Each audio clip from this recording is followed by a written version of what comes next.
August 16th, 1942. Since 1 month, everyone in Moscow has been fearing a sudden Turkish intervention alongside the Axis powers. But this week, everyone in Moscow is now breathing a sigh of relief, because the sudden appearance of 2 rifle and 9 tank corps seems to have been sufficient to persuade the Turkish government in continuing its policy of neutrality. It is true that it will take time now to bring those precious units from the Transcaucasus to the main frontline, and that this week the Germans have continued their advance eastwards towards Grozny and Baku, but this week the STAVKA feels a tiny little bit more optimistic compared to last week.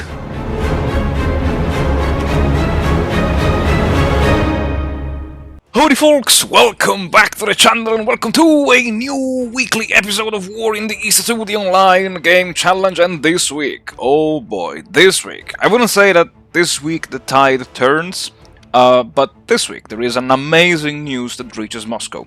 And it's not any kind of conference, any new Lend-Lease program being approved, but actually is a message coming from the Turkish ambassador in Moscow, and the message kind of reads that given the sudden appearance of many Soviet tank corps along the Soviet-Turkish border, Ankara decided not to join the war on the Axis side.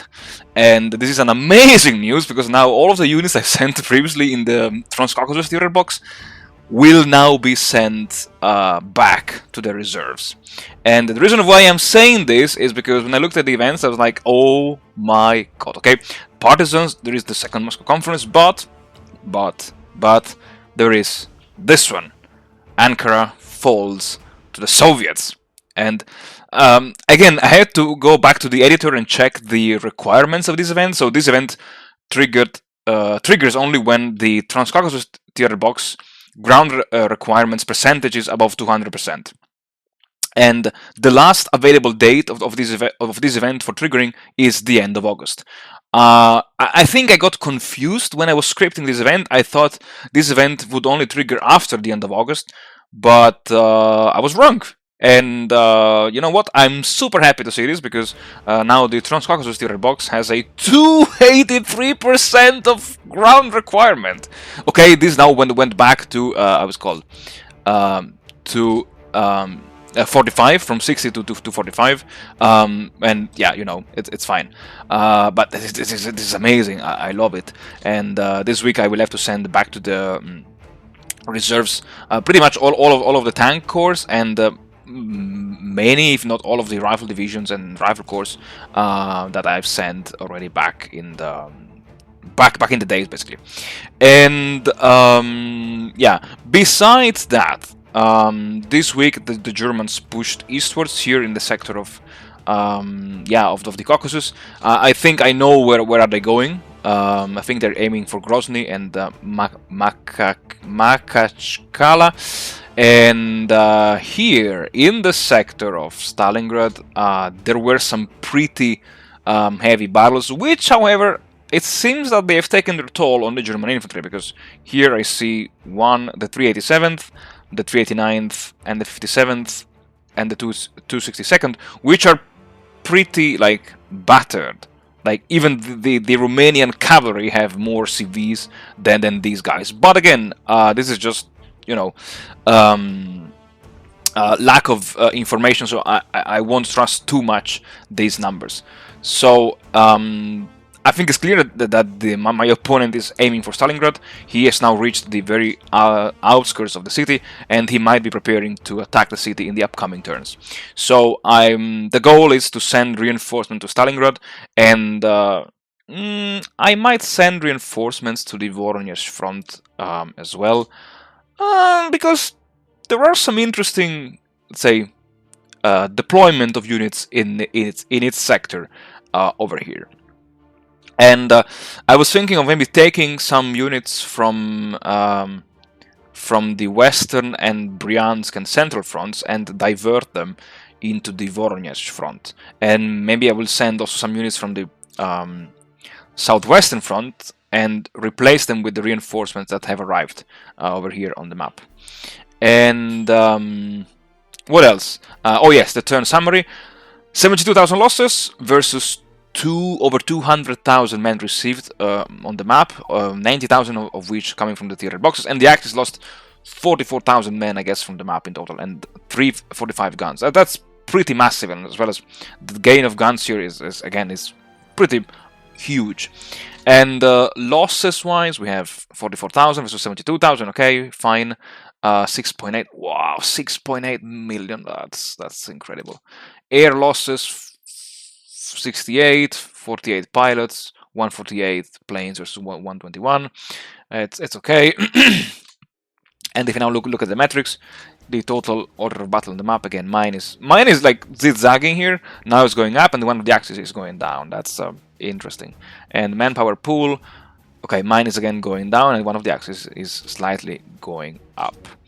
So, as I said, the goal of the week is to reinforce the Voronezh and the Stalingrad fronts, and maybe I might assign some armies to the southeastern front.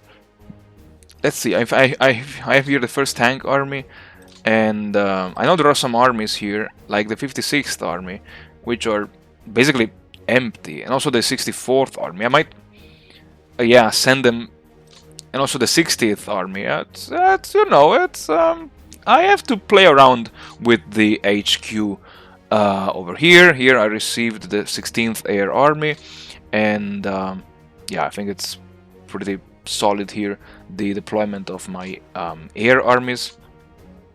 And oh yeah, one thing that I noticed is that the Germans somehow pushed me out of Borki.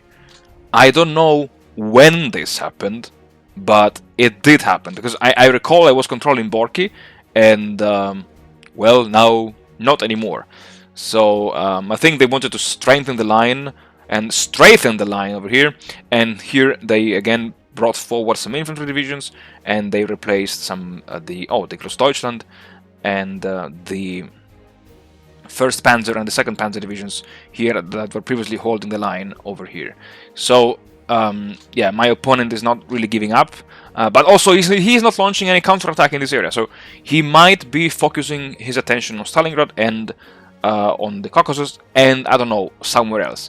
I think he might be launching an offensive over here, even though the terrain is horrible, because this would significantly shorten his lines, and which again would be like a double-edged sword, because if he's not fast enough, I might evacuate as many troops as possible from here. So yeah, let's see. Time will tell what his plans actually will be and will unfold.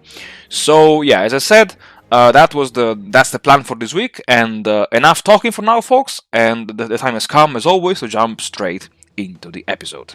Alright, folks, so this of the Turkish front was an amazing news. I really felt relieved even before starting the recording, and I was like, oh my god. When I saw the event, I was like, really, holy hell, thank goodness for this event. So now I can slowly but surely start to bring back all those tank cores and rifle cores. I'm mostly caring about the rifle cores, because the tank cores, from my experience in 1942, they still suck a little bit. Like, no offense, but they still suck a little bit. I think they are only good for flipping hexes, and which, let's say, would be nice to have some tank cores in the sector of the Kalinin front, where I'm pushing now against Rzhev. But of course, my gut feeling tells me that my opponent is preparing me some kind of nasty surprises in that area, and he might launch some counterattacks there, and oh my god, he might launch counterattacks and surround my mobile spearheads. And while it's true, I want to push to Rzhev, at least I want to reach the STAVKA-Rzhev railway line to stop the freight movement, and of course to force my opponent to ideally abandon Rzhev. I don't have the strength to launch an attack with the northwestern front, so on the other side of the Rzhev salient, and because again the terrain is horrible for both sides, and it's pretty clear that now the end game will be decided at Stalingrad. So now the goal is to reinforce with as many troops as I possibly can the Stalingrad and the southwestern fronts. I also decided to start regrouping the southeastern front because there is this huge gap between, let's say, the Stalingrad front and the North Caucasus front. I have no idea of what my opponent is doing. So maybe he's just protecting the railway lines here. So, you know, I might launch some counterattacks also to divert the attention of the enemy troops from the Stalingrad sector. If he's really just protecting the railway lines with some regimented infantry divisions, well, you know, I might launch a counteroffensive over there, and he might be forced to, to divert more troops over there. But again, time will tell how the events will unfold on the Eastern Front. And concerning the North Caucasus front, well, the procedure is always the same: slowly but surely fall back to trade land for time. Especially now that I will have many tank and rifle corps coming from the Transcaucasus theater box. And that was, I would say, the strategy for turn 61, August 16th, 1942. And as always, folks, thank you very much for watching, thank you very much for supporting the channel. I wish you all the best, and I'll see you all again in the next episode.